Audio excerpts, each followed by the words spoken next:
Well, Beijing has really serious headwinds, as they've mentioned.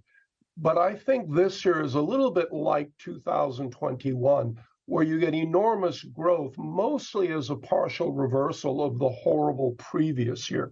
So last year we saw a contraction in consumption, and we'll get a partial reversal of that. Frankly, I think China is going to achieve growth rates closer to 6% than to 5%.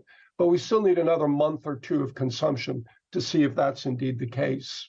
Historically, the party has had a stop-start approach to the private sector, and yet we know every time the private sector is allowed to grow and thrive, it helps boost growth in the economy. There didn't seem to be a lot of comment over the weekend about any new position towards China's technology giants or indeed to the private sector as a whole. And there were some notable absences from the NPC, like Pony Ma. What do you think that implies for the role of the private sector in the growth that is now being planned? Well, this may seem a little bit surprising, but I'm not sure the causality runs in that direction. I don't think it's when you allow the private sector to grow, the economy grows more. It may be the other way around.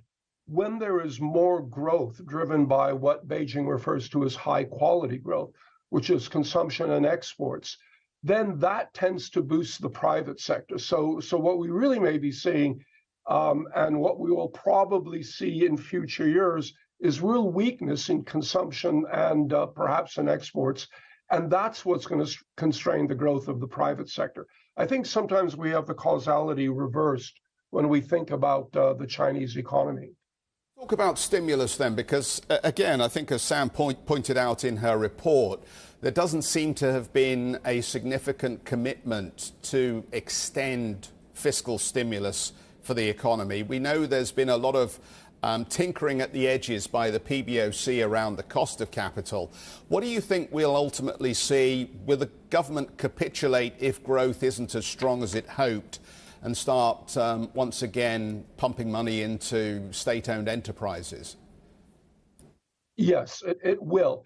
If we don't get as much of a resumption in consumption as we were expecting, and of course if exports turn out to be very weak over the rest of the year, then the only way to achieve the growth target is the way they've done it, always done it in the past, by expanding investment either in the property sector, which of course is going to be constrained, or in infrastructure.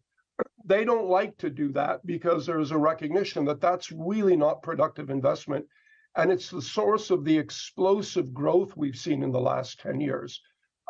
But if they can't get growth through the good ways, through what they call high quality growth, then they will get it from expanding infrastructure spending. They always do.